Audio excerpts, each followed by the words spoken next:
Hello everyone, जय श्री राम। आज हम चंद्रमा के टॉपिक को ही आगे बढ़ाएंगे जो हमने लास्ट टाइम जहाँ पे स्टॉप किया था। हमने चंद्रमा के रिगार्डिंग बेसिक इंफॉर्मेशन ले ली थी, मैंने आपको एक्सप्लेन किया था। अब चंद्रमा डिफरेंट डिफरेंट हाउसेस में हमें कैसे रिजल्ट देता है वो हम आज समझेंगे।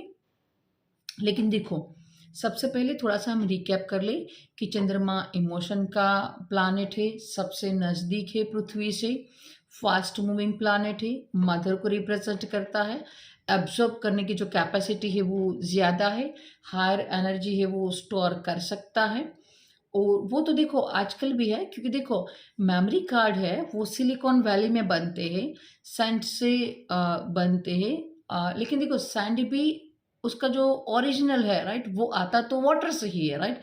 सो वाटर में highest capacity of the storage है। आजकल हम मेमोरी कार्ड में काफ़ी सारी चीज़ें वो स्टोर करते हैं राइट। सो कहीं ना कहीं वो भी चंद्रमा के साथ रिलेटेड है। सो चंद्रमा हाईएस्ट कैपेसिटी रखता है, और अगर मदर को उसके साथ कनेक्ट करो तो मदर भी है वो हाईएस्ट कैपेसिटी स्टोर करती है, आपकी सारी बातें सुन सकती है, समझ सकती है राइट।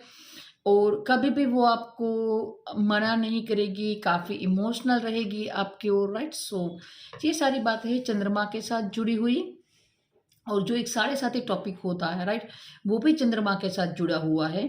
जब कभी भी आपकी जो जन्म राशि है जहाँ पे चंद्र लिखा हुआ है, जब जब कभी भी शनि उस राशि से एक घर आगे यानी कि उसकी अगली राशि यानी कि बैक और एक फॉरवर्ड, दोनों राशि में से जब शनि क्रॉस करेगा तब हम उसको साढ़े साथी बोलते हैं राइट। अगर किसी का कर्क राशि है तो जब शनि मिथुन राशि में आएगा तब से उसकी साढ़े साथी शुरू होगी राइट। सो मिथुन में उसका साढ़े साथी शुरू हुआ, देन कर्क में शनि पास हुआ, उस टाइम पे भी साढ़े साथी है, और सिंह राशि में भी हम उसको साढ़े साथी कवर करेंगे राइट। सो 3 हाउसेस में साढ़े साथी लगती है। चंद्रमा बैठा है वहाँ पे, चंद्रमा से एक घर आगे और चंद्रमा से एक घर पीछे राइट। और शनि एक हाउसेस यानी कि एक राशि क्रॉस करने में 2.5 years लगा देता है right. So now calculate 2 years 2 years 2 years 6, और सभी का हाफ हाफ ऐड करो, so 7.5 years। So because of that reason we say साढ़े सात साल है वो चंद्रमा के ऊपर से और चंद्रमा के आसपास गुजरेगा। चंद्रमा इमोशन का कारक है, शनि उसको ड्राई करता है, शॉक कर लेता है, तो उस टाइम पे हमारा जो मन का स्थिति है वो अच्छा नहीं रहेगा, ड्राई रहेगा।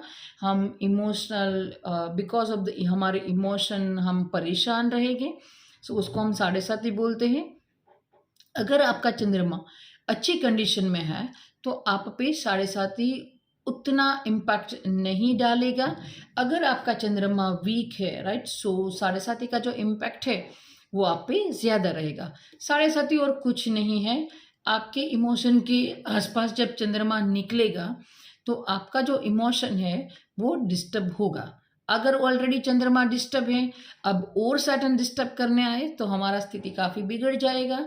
अगर हम ठीक ठाक है, वेल बैलेंस है अपने इमोशन में, तो ये शनि है वो हमें उतना डिस्टर्ब नहीं कर पाएगा राइट। सो ये था बेसिक, हमें जो चंद्रमा के बारे में डिटेल्स चाहिए थी वो। आगे नाउ लेट्स वी टॉक कि अगर चंद्रमा डिफरेंट डिफरेंट हाउसेस में बैठेगा तो हमें कैसे रिजल्ट देगा राइट। सो हम सबसे पहले चार्ट को स्टार्ट करते हैं फर्स्ट हाउस में। अगर आपका चंद्रमा फर्स्ट हाउस में है तो वो आपको कैसा रिजल्ट दे पाएगा।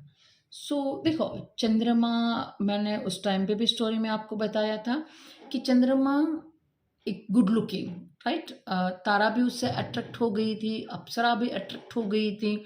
तो जिस किसी का भी चंद्रमा फर्स्ट हाउस में है वो पर्सन गुड लुकिंग होगा, लड़का हो या लड़की हो, इमोशनल होगा, क्योंकि फर्स्ट हाउस में उसने चंद्रमा रखा है राइट। सो काफ़ी इमोशनल होगा, दूसरों की जो बात है उसको काफ़ी समझेगा, इमोशन उसके लाइफ में ज़्यादा इम्पोर्टेंट रखते होंगे। और देखो, थोड़ा सा चंद्रमा के ये अच्छे लक्षण हैं, लेकिन विवरिंग माइंड राइट, अपना डिसीजन वेरी क्विक है, वो बदलते रहना राइट, वो भी फर्स्ट हाउस में चंद्रमा है। अगर आपका चंद्रमा यहाँ पे ठीक कंडीशन में होगा तो आपकी मदर के साथ आपके रिलेशन अच्छे होंगे। अगर यहाँ पे चंद्रमा का स्थिति अच्छा नहीं है, राइट, सो आपकी मदर के साथ रिलेशन बिगड़ सकते हैं। ऑन एन एवरेज यहाँ पे अगर अच्छी कंडीशन में चंद्रमा हो तो दैट्स गुड।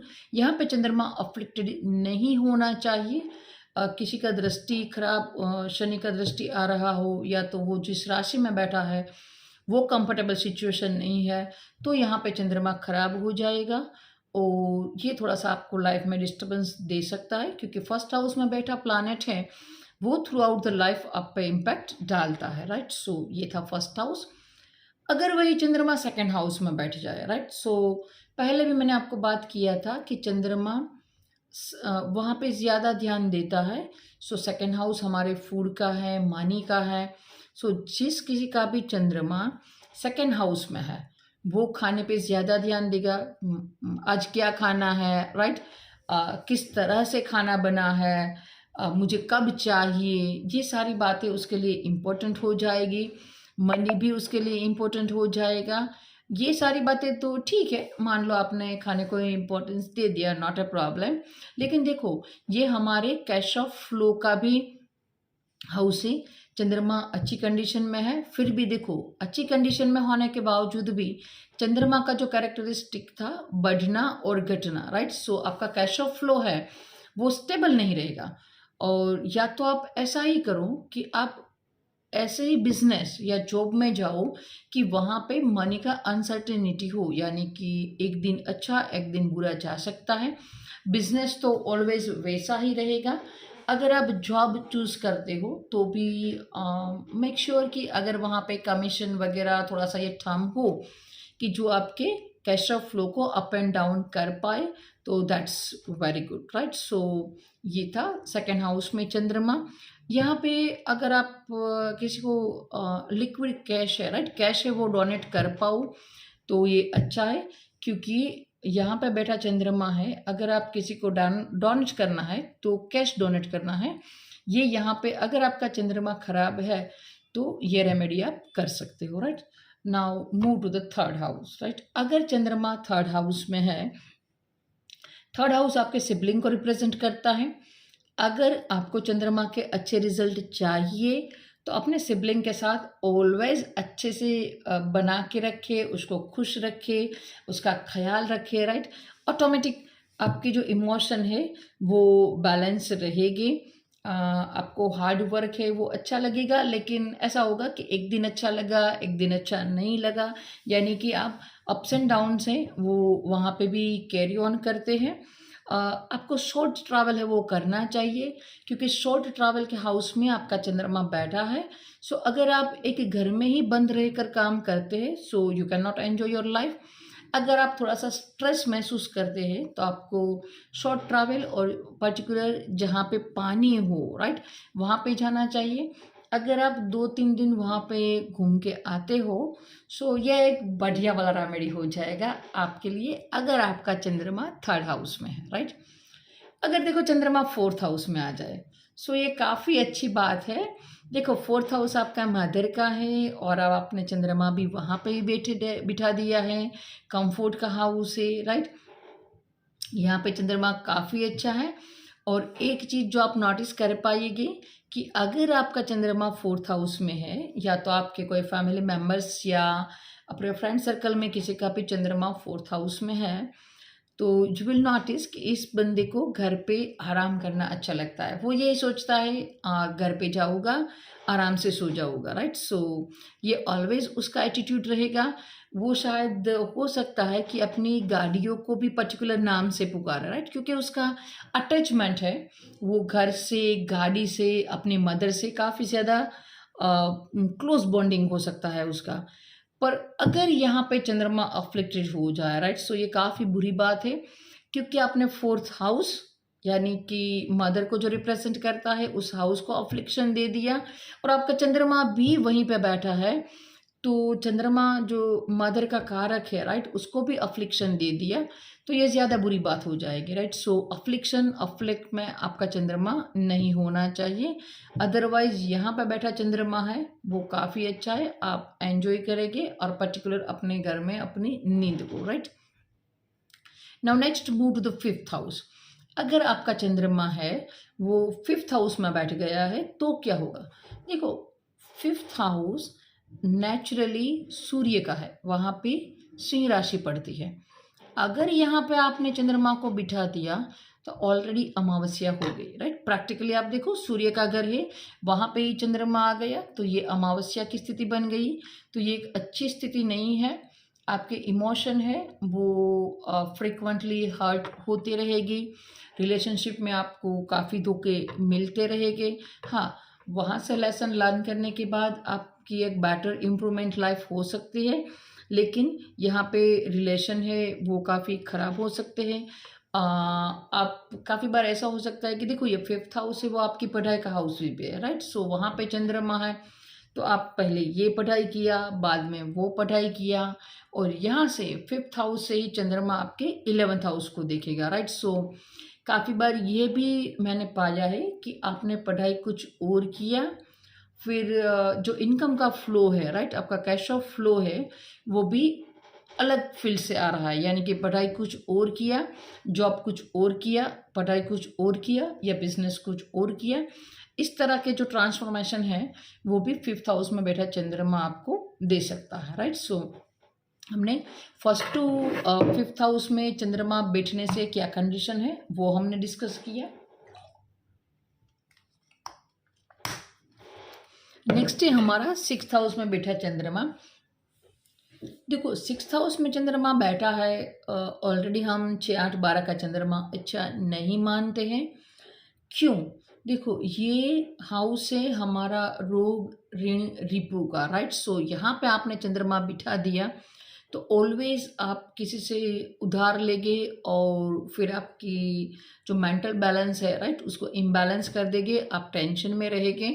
काफ़ी बार ये भी होगा कि सामने वाला पर्सन है वो आपका मित्र है या शत्रु है, वो आप असमंजस में रह जाएंगे। और काफ़ी ऐसा भी होता होगा कि सेम पर्सन ने एट द वन टाइम उसने रोल प्ले किया आपकी फ्रेंड का, और आफ्टर 1 मंथ वही इंसान आपका दुश्मन भी हो जाए, राइट। सो चंद्रमा बदलता रहता है, राइट। सो आपके दुश्मन, आपके मित्र है, वो भी काफ़ी फ्रिक्वेंटली बदलते रहेंगे। सो काफ़ी बार आपको खुद ही मालूम नहीं होगा कि I have to consider this person as my friend और एज माई एनिमी, राइट।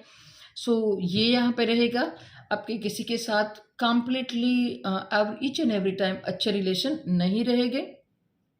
लेकिन हाँ, 6th हाउस में बैठा चंद्रमा अगर कोई अफ्लिक्शन में ज़्यादा ना हो तो आपको ये एक ऐसी मदर दे सकता है कि जो आपके लिए ऑलवेज पूजा पाठ करती रहे, आपको एक अच्छी एनर्जी है वो देती रहे, राइट। सो ये था 6th हाउस का चंद्रमा। 7th हाउस में जो चंद्रमा है वो अच्छा है क्योंकि इमोशन को रिप्रेजेंट करता है, और वहाँ से आपके 1st हाउस को देखेगा तो आपको गुड लुकिंग बनाएगा, इमोशनल पर्सन बनाएगा। लेकिन देखो, ये हाउस है शुक्रदेव का, राइट। सो शुक्रदेव के हाउस में अगर हमने चंद्रमा बिठा दिए, यानी कि जो मैरिज का जो कारक है उसी हाउस में हमने चंद्रमा बिठा दिया, अब क्या होगा? आपकी मैरिज लाइफ है वो आपकी मदर के कारण डिस्टर्बेंस होने के जो चांसेस है वो आपने काफ़ी हाई कर दिए।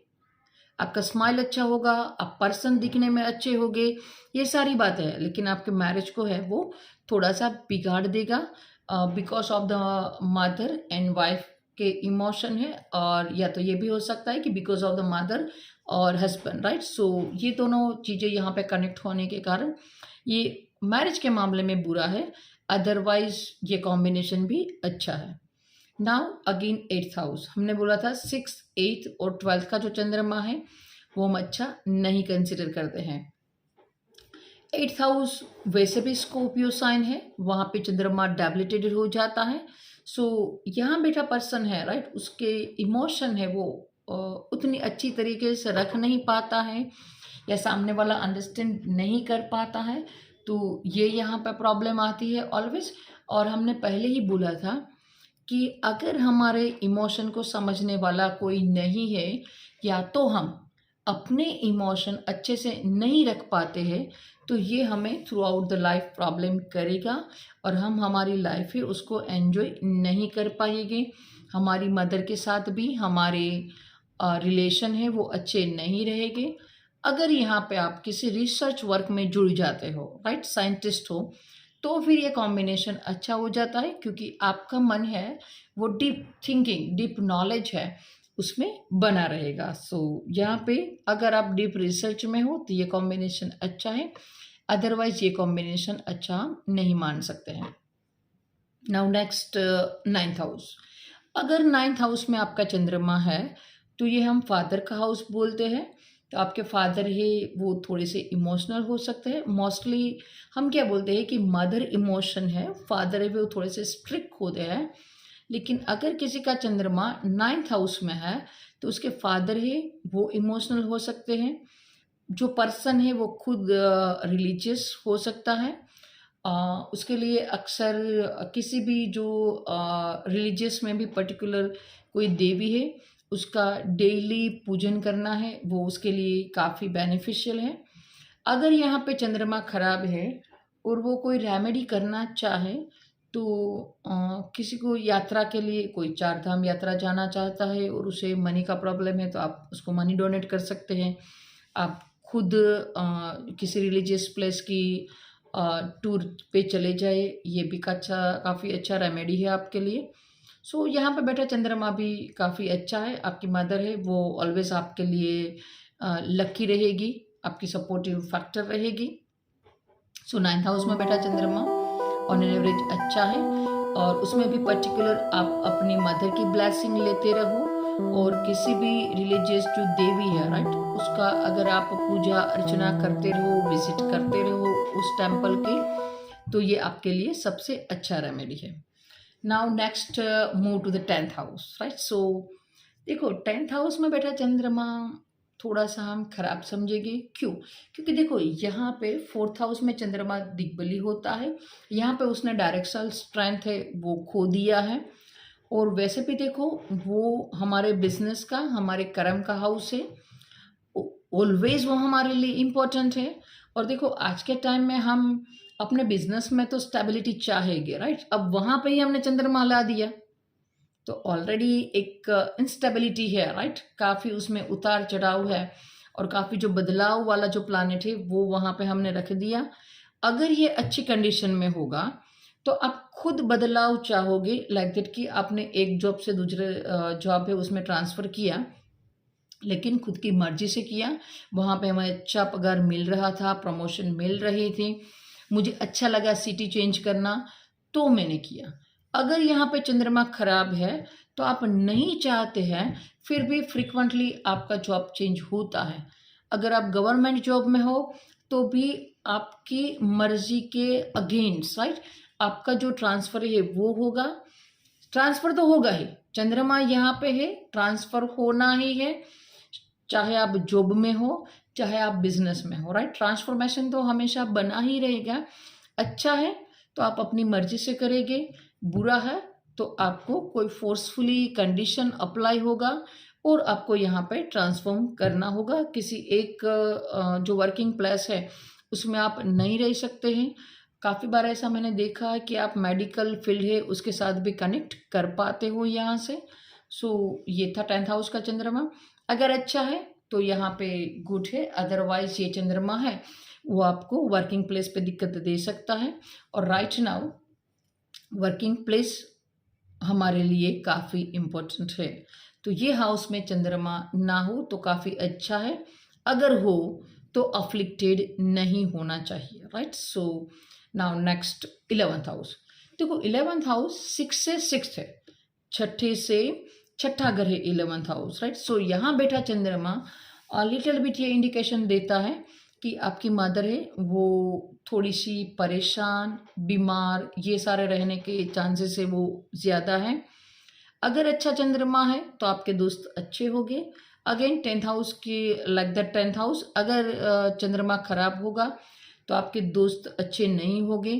किसी पे भी ट्रस्ट मत करो, आपको धोखा हो सकता है। अगर ये चंद्रमा अच्छी कंडीशन में है तो दैट्स गुड। और वैसे ही देखो, ये स्टॉक मार्केट को भी रिप्रेजेंट करता है। यहाँ बैठा चंद्रमा आपको स्टॉक मार्केट में अच्छा रिजल्ट दे सकता है। अगेन कंडीशन वही, चंद्रमा अफ्लिक्टेड नहीं होना चाहिए, अच्छी कंडीशन में होना चाहिए। लाइक दैट कि अच्छी राशि में बैठा हो, मित्र की राशि में हो। मोस्टली चंद्रमा का दुश्मन कम है, सो अच्छी राशि में हो, अच्छी दृष्टि के प्रभाव में हो, और अमावस्या के आसपास का चंद्रमा ना हो, यानी कि पूर्णिमा हो, अच्छा चंद्र हो।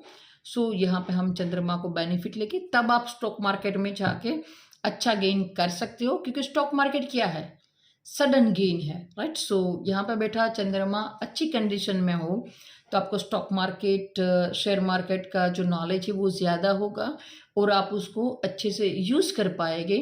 अगर अफ्लिक्टेड है तो फिर शेयर मार्केट, स्टॉक मार्केट में इन्वेस्ट नहीं करना चाहिए, right. So and last the 12th house. So यहाँ पे मैंने पहले ही आपको बोल दिया था कि ये कंडीशन अच्छा नहीं है 12th हाउस में। अगर अच्छी कंडीशन में है तो फिर आपको उतनी दिक्कत नहीं होगी, स्लीपिंग प्रॉब्लम नहीं होगी। अदरवाइज अगर अच्छी कंडीशन में नहीं है तो आपका जो स्लीपिंग टाइम टेबल है, राइट, वो ऑलरेडी या तो आप डिस्टर्ब कर रहे हो या तो आप टाइम पे बेड पे जा रहे हो, फिर आपको नींद नहीं आएगी।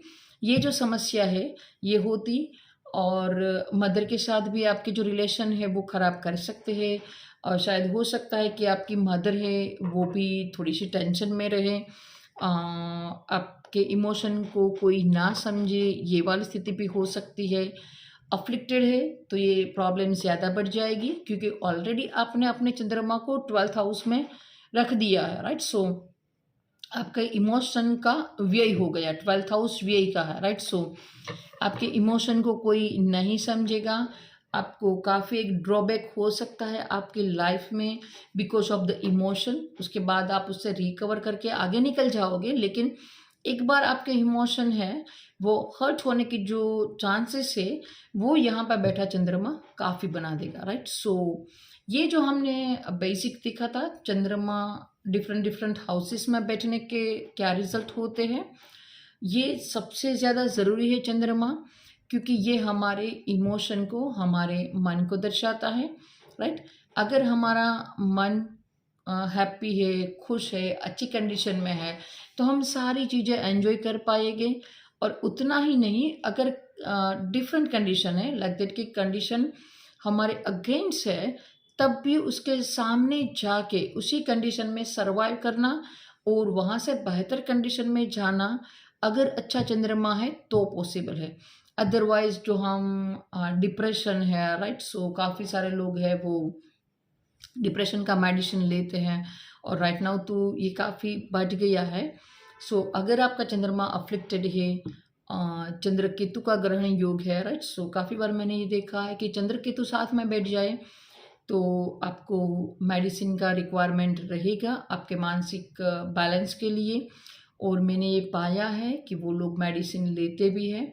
और या तो ये भी हो सकता है अगर ज़्यादा अफ्लिक्टेड चंद्रमा नहीं हो तो वैसे तो आपकी लाइफ कट जाएगी, लेकिन जब चंद्रमा की महादशा चले, राइट, सो उस टाइम पे, या केतु की महादशा चले जो साथ बैठा है उसकी महादशा चले, तब आपको उस वो टाइम ड्यूरेशन में आपको मेडिसिन का हेल्प चाहिए। लेकिन यही चंद्रमा पे अगर गुरु का दृष्टि है, गुरु साथ बैठा है, तो आप डिप्रेशन वाले फेज में तो जाओगे, लेकिन अपने आप ही खुद ही अपने सेल्फ को एक्सप्लेन करने का ट्राई करोगे, खुद ही अपने आप को समझाओगे और वही बुरी कंडीशन से आउटकम करने का दम रखते हो विथआउट द मेडिसिन। और या तो किसी स्पिरिचुअल गुरु है, राइट, रिलीजियस पाथ है, उसका आपको सपोर्ट मिल जाएगा। वही चंद्रमा अगर शनि के साथ बैठा है, राइट, सो वहाँ पे ये अच्छा सिनेरियो नहीं है। हम शनि चंद्र का विषयोग बोलते हैं, लेकिन देखो अगर चंद्रमा ऑलरेडी शनि की राशि में है जहाँ पे हमारे ख्वाब हाई नहीं है, ऑलरेडी आप प्रैक्टिकल इंसान हो, तो यही शनि चंद्र का जो विषयोग है वो कम आप पे अप्लाई होगा। लेकिन यही चंद्रमा, राइट, अगर एक्सोल्टेड है, यानी कि आपके काफ़ी सारे विश है, आपके ख्वाब है, राइट। कर्क राशि में बैठकर अगर शनि चंद्र का विश्व योग हो जाए तो ये काफ़ी हाईलाइटेड पार्ट होगा, क्योंकि आप पर्सन तो इमोशनल हो, राइट। और फिर आपको कोई समझने वाला नहीं मिल रहा है। देखो, शनि चंद्र का विश्व योग अगर मकर या कुंभ राशि में बन रहा है, राइट, सो क्या होगा कि आप पर्सन ही थोड़े से प्रैक्टिकल हो, राइट। सो अगर आपको इमोशनल सपोर्ट ना मिले तो भी that's not a very high matter, right. वो काफ़ी इंपॉर्टेंट मैटर नहीं होगा आपके लिए। पर अगर देखो, आप ऑलरेडी कर्क राशि में शनि चंद्र का विषय योग बनाते हो तो ऑलरेडी पर्सन तो आप इमोशनल हो, आपको इमोशन चाहिए फिर नहीं मिल रहा है, राइट। सो ये बुरा कंडीशन दिखाता है। सो ये था डिफरेंट डिफरेंट हाउस में शनि चंद्र कैसे है। हम ये पूरा टॉपिक कवर करेंगे लेकिन अगले वीडियो में, क्योंकि यहाँ मुझे लगता है कि अगेन हमारा वीडियो का लेंथ है वो लंबा हो जाएगा।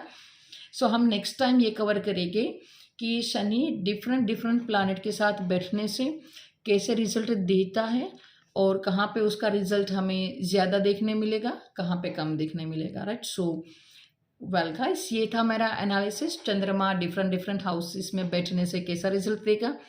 अगर आपका चंद्रमा कहाँ बैठा है ये देखिए, थोड़े से सेल्फिश मत बनिए, अपना चार्ट भी देखिए, अपने फैमिली मेम्बर्स का भी देखिए, ताकि आप अपनी खुद की जो नॉलेज है वो इम्प्रूव कर पाइए। और अगर चार्ट नहीं देखना है, राइट, तो भी देखो, मोस्ट प्रोबेबली हम इंडिया में तो ये फॉलो करते हैं कि हम जन्म राशि से, यानी कि चंद्रमा जहाँ पर बैठा है उसी राशि से हम नाम रखते हैं, राइट। सो अगर किसी पर्सन का आपको ओनली नेम मालूम है तो भी आप उसके जो फर्स्ट लेटर है उससे उसका राशि कनेक्ट कर पाएंगे। और ये जो हमने बात बोली थी, राइट, वो डिफरेंट हाउसेस वाली थी, लेकिन फिर भी राशियों के साथ भी वो थोड़ी थोड़ी तो लगेगी ही, तो आप उस बेसिस पे भी बोल सकते हैं।